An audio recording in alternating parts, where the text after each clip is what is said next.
Church, Bangalore to Hyderabad Road, backside of new bus stand near Sandarshini Hotel, National Highway, Chamwalis, Jirchalla।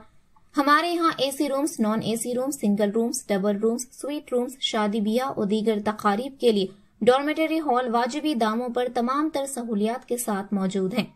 24 घंटे गर्म और ठंडे पानी की भी सहूलत मौजूद है। इस्तेफादा हासिल करें। मजीद तफसीलात के लिए फोन नंबर 9652181787 या फिर 8499880847 पर रब्त पैदा करें। अस्सलाम वालेकुम नाज़रीन, NH-TV में आप सभी का इस्तकबाल है। कोटा में बीजेपी पार्टी की जानिब से एक प्रेस कॉन्फ्रेंस मुनक्किद की गई। इस प्रेस कॉन्फ्रेंस में साबिका म्यूनिसिपल काउंसलर भरत भूषण बात करते हुए कहा कि गुज़िश्ता दिन देवर खदरा MLA जी मधुसूदन रेड्डी हंगामा खेज प्रोग्राम मुनक्किद किया। प्रोग्राम के अंदर ऐसा पैगाम पहुंचाने की कोशिश की कि MLA बनने के 16 माह में कोटा की तरक्की के लिए फंड मंजूर करवाए हों। दरअसल गुज़िश्ता 2023 में TUFDC के तहत मंजूर होने वाले फंड से संगे बुनियाद व इफ्तिताह तकरीब मुनक्किद की। इस तकरीब में अवाम से खिताब करते हुए MLA मधुसूदन रेड्डी ने शहर की तरक्की में BJP और BRS को रुकावट बनने का इल्ज़ाम लगाया। BJP पार्टी ने इल्ज़ाम लगाया कि गुज़िश्ता 40 सालों से कांग्रेस और 10 साल से BRS हुकूमत ज़ेरे इख्तिदार में थी। गुज़िश्ता 40 सालों में ZPTC म्यूनिसिपल चेयरमैन के ओहदों पर कांग्रेस पार्टी का ही कब्जा था। अब जो BRS में कायदीन हैं वो भी गुज़िश्ता कांग्रेस पार्टी के ही कायदीन थे। इस इलाके में भारतीय जनता पार्टी इख्तिदार में नहीं है। फिर भी कोटा की तरक्की के लिए दवाखाने की तामीर के लिए 5 करोड़ 75 लाख रुपए मंजूर करवाएं। कोटा में तालीम और सेहत में कांग्रेस पार्टी ही रुकावट बनी हुई है, क्योंकि कोटा मंडल के खानगी और सरकारी जूनियर कॉलेजों से तकरीबन 1500 तालिबे इल्म फारिग हो रहे हैं। इन तलबा की सहूलत के लिए कोटा शहर में एक भी सरकारी डिग्री कॉलेज नहीं है और उर्दू मीडियम जूनियर कॉलेज भी नहीं है।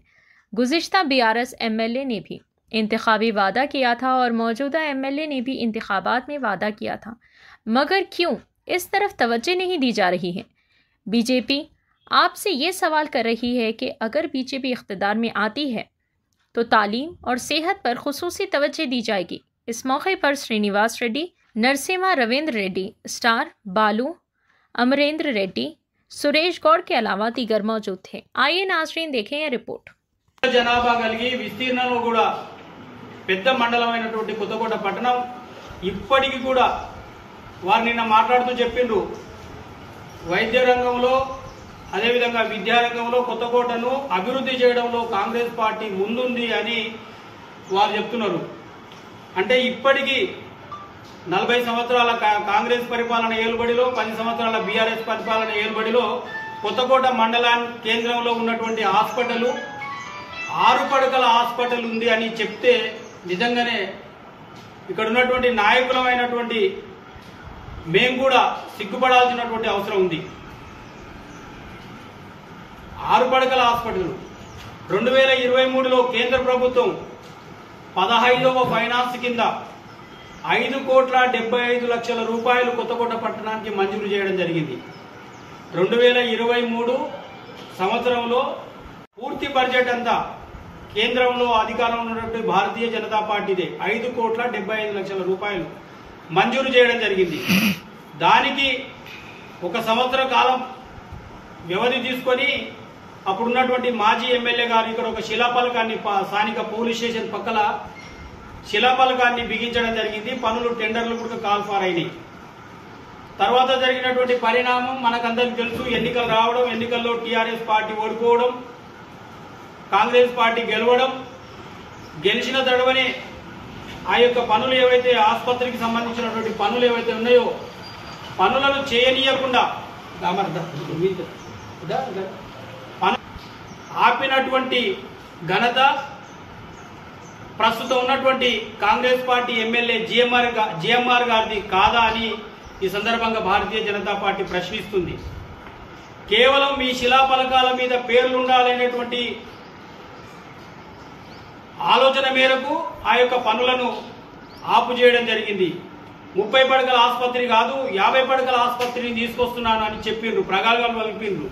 సంవత్సరం అవుతుంది, స్థలం చూస్తున్నామని చెప్పిండ్రు. ఎక్కడ పోయింది మీ స్థలం? ఎక్కడ పోయింది? ఎక్కడ పోయింది? మీ 50 పడకల ఆసుపత్రి ఎక్కడ పోయింది? కనీసం 30 పడకల ఆసుపత్రికి కూడా దిక్కు లేకుండా పోయిందని ఈరోజు భారతీయ జనతా పార్టీ ఆవేదనతో ఈ యొక్క ప్రెస్ మీట్ నిర్వహించడం జరుగుతుంది. కాబట్టి మిత్రులారా, ఆలోచన చేయండి. కొత్తకోట పట్టణానికి ఎవరు శనిగా మారిండ్రు, ఎవరు అభివృద్ధికి ఆటంకకులుగా ఉన్నారు అనేటువంటి విషయాన్ని ప్రజలను ఆలోచింపజేయడం కొరకు, మీ ద్వారా ప్రజలను ఆలోచింపజేయడం కొరకు ఈ యొక్క పత్రికా సమావేశాన్ని నిర్వహించడం జరిగింది. ఇకపోతే విద్యా విషయానికి వస్తే, ఉమ్మడి మహబూబ్ నగర్ జిల్లాలోనే ఏ మండల కేంద్రంలో కూడా లేనటువంటి ప్రైవేటు ఇంటర్మీడియట్ కళాశాలలతో పాటు ఉర్దూ మీడియం ఇంటర్మీడియట్ కళాశాల, అదేవిధంగా ప్రభుత్వ ఇంటర్మీడియట్ కళాశాల కలిగి ఉండి సంవత్సరానికి 1200-1300 మంది విద్యార్థులు ఇంటర్లో ఉత్తీర్ణులు అయినటువంటి ఇంత పెద్ద కొత్తకోట పట్టణానికి డిగ్రీ కళాశాల లేకపోవడం నిజంగా శోచనీయం. నిన్నగాక మొన్న కొత్తగా ఏర్పడినటువంటి మండల కేంద్రాల్లో మనకన్నా కొత్తకోట మండలం కన్నా చిన్న విస్తీర్ణం ఉన్నటువంటి మండలాల్లో డిగ్రీ కళాశాలను ప్రారంభం చేసుకుంటుంటే మనకెందుకు డిగ్రీ కళాశాల మంజూరు చేయడంలో గతంలో ఉన్నటువంటి శాసనసభ్యులు కానివ్వండి, ఇప్పుడున్నటువంటి శాసనసభ్యులు కానివ్వండి ఎందుకు చొరవ తీసుకుంటలేరు అని భారతీయ జనతా పార్టీ ఈ సందర్భంగా ప్రశ్నిస్తుంది. అంతేకాదు, లోగడ కొత్తకోట పట్టణానికి TUFIDC కింద, అంటే దీంట్లో 60% నిధులు కేంద్ర ప్రభుత్వానికి సంబంధించినట్టు ఉంటాయి, 40% నిధులు రాష్ట్ర ప్రభుత్వానికి సంబంధించినట్టు ఉంటాయి. దాంతో ఒక పాఠశాల భవనాన్ని ఇచ్చడం జరిగింది. ఆ తర్వాత మన ఊరు మనబడి కింద ₹1 కోటి నిధులు మంజూరైతే 36 లక్షల రూపాయలు మన ఊరి మనబడి కింద నిధులు విడుదలైనవి. వాటిని గోడలు తర్వాత స్లాబ్ వరకు మొత్తం కట్టడం జరిగింది. 36 లక్షల రూపాయలు నిధులు మన ఊరు మనబడి కింద నిధులు మంజూరైనవి. ఆ తర్వాత పనులు ఆగిపోతే మొన్నటి వరకు ఉన్నటువంటి మున్సిపల్ కౌన్సిల్లో ఒక భారతీయ జనతా పార్టీ ఒక తీర్మానం ప్రవేశపెట్టి పాఠశాల యొక్క పనులు అర్ధాంతరంగా ఆగిపోయినాయి. కాబట్టి మనం ఒక తీర్మానం రాసి కలెక్టర్ గారికి, జిల్లా కలెక్టర్ గారికి ఒక రిప్రజెంటేషన్ ఇవ్వాలి. ఏవైనా నిధులు ఉంటే నిధులు మంజూరు చేసి మిగతా బిల్డింగ్ కన్స్ట్రక్షన్ కూడా పూర్తి అయ్యే విధంగా చేయాలని ఒక మున్సిపల్లో మేము తీర్మానం భారతీయ జనతా పార్టీ ప్రవేశపెట్టి చేసి కలెక్టర్ గారికి ఇస్తే కలెక్టర్ గారు దాన్ని చూసి CPF నిధుల కింద, అంటే క్రూషియల్ బ్యాలెన్స్ ఫండ్ కింద దాదాపు 25 లక్షల రూపాయలను మంజూరు చేయడం జరిగింది. జనవరి నెలలో మంజూరు చేయడం జరిగింది. ఆ నిధుల ద్వారా మిగతా బిల్డింగ్లు కంప్లీట్ చేయడం జరిగింది. ఆ కంప్లీట్ చేసినటువంటి బిల్డింగ్ను ప్రారంభం చేయడం కొరకు పెద్ద హంగామా, అట్టహాసం. అంతేకాకుండా ఈ దేశంలో మనకంతా తెలుసు, పే బ్యాక్ సొసైటీ అనేటువంటి ఒక డాక్టర్ అంబేద్కర్ గారు పెట్టినటువంటి ఒక సిస్టమ్ ఏదైతే ఉందో, ఏ సంస్థలైతే ప్రభుత్వం యొక్క నిధులను ఉపయోగించుకొని పనులు చేస్తున్నాయో ఆ సంస్థలు సమాజానికి తిరిగి కాస్త ఇవ్వాలి అనేటువంటి ఒక నినాదం ఏదైతే ఉందో, దాంట్లో భాగంగా మిషన్ భగీరథ సంబంధించినటువంటి మన అమృత్ ఇది వీళ్ళు మన మిషన్ మెగా కంపెనీ